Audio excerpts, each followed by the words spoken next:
তো দর্শক, প্রথমে আমি এখানে একটি ডিম এবং একটি বেগুন নিয়ে নিয়েছি। এই ডিম আর বেগুন দিয়ে আমি আজকে আপনাদের মজাদার একটি অমলেট তৈরি করে দেখাবো। চলুন বেগুনটাকে আগে প্রথমে কেটে নেই। আমি এভাবে বেগুনটাকে গোল করে কেটে নিয়েছি। দেখতেই পাচ্ছেন কিভাবে কেটে নিয়েছি। এভাবে গোল করে কেটে নিতে হবে, বেশি মোটা করা যাবে না, তাহলে কিন্তু এটা সিদ্ধ হতে চাইবে না। তো অবশ্যই আপনারা এভাবে কেটে নিয়ে নেবেন।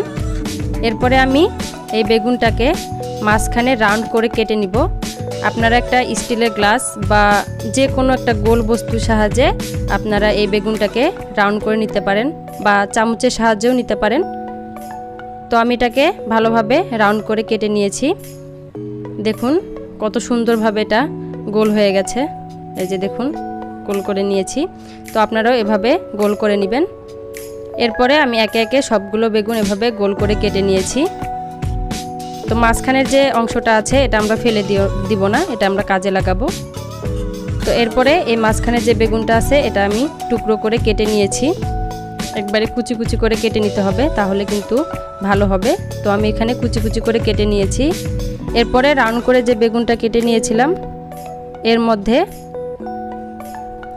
প্রথমে আমি লবণ দিয়ে নিচ্ছি হাফ চামচ পরিমাণ। এরপরে হলুদ দিয়ে নিলাম চিমটি পরিমাণ। এরপরে লাল মরিচের গুঁড়া দিয়ে নিলাম। তো আপনারা আপনাদের স্বাদ মতো ঝালটা দিয়ে নেবেন। এরপরে সবগুলোকে ভালোভাবে মিশিয়ে নিচ্ছি। এখন সবগুলো বেগুনের গায়ে ভালোভাবে মিশিয়ে নিতে হবে। তো দেখুন আমি কিভাবে মেশাচ্ছি, আপনারাও চেষ্টা করবেন এভাবে সবগুলো বেগুন আমি মিশিয়ে নিয়েছি। এরপরে এখানে আমি একটা পাটি নিয়ে নিয়েছি, এর মধ্যে দিয়ে দিলাম একটা ডিম।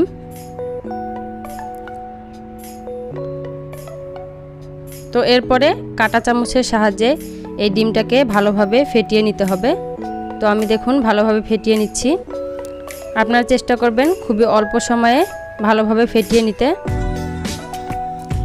যাতে কোনো লাম্পস না থাকে। এভাবে ভালোভাবে ফেটিয়ে নিতে হবে। আমার ফেটানো হয়ে গেছে। এরপরে যে স্লাইস করে রেখেছিলাম বেগুনগুলো ওগুলো দিয়ে দিচ্ছি। এরপরে দিয়ে দিলাম পেঁয়াজ, তারপরে দিয়ে দিচ্ছি কাঁচামরিচ কুচি। তো আপনারা এখানে পেঁয়াজের পরিমাণটা বাড়িয়ে দিতে পারেন। এরপরে দিয়ে দিচ্ছি লবণ, দিয়ে দিলাম পরিমাণ মতো হলুদ। এরপরে দিয়ে দিচ্ছি ভাজা জিরা গুঁড়া। তো এরপরে সবগুলো উপকরণ ভালোভাবে মিশিয়ে নিতে হবে।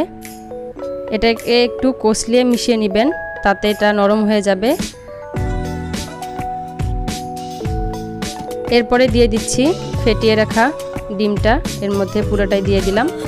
দিয়ে আবারও হাত দিয়ে ভালোভাবে এটাকে মেখে নিতে হবে। তো আমার এটা প্রায় মাখানো হয়ে গেছে। এরপরে আমি এটাকে এক সাইডে রেখে দিব।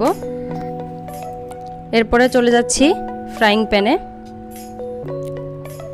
তো প্রথমে আমি এখানে সয়াবিন তেল দিয়ে নিলাম।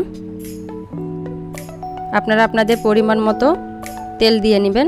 এরপরে আমি কড়াইয়ের চারপাশে এটাকে ছড়িয়ে দিচ্ছি। এরপরে আমি যে বেগুনগুলো মেখে রেখেছিলাম এগুলো দিয়ে দিচ্ছি এক এক করে।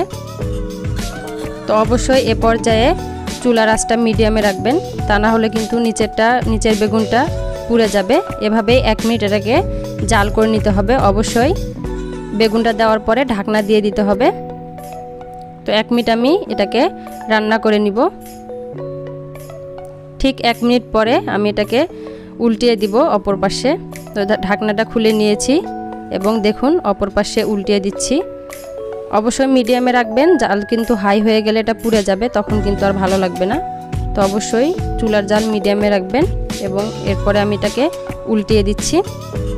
উল্টে দেওয়া হয়ে গেছে।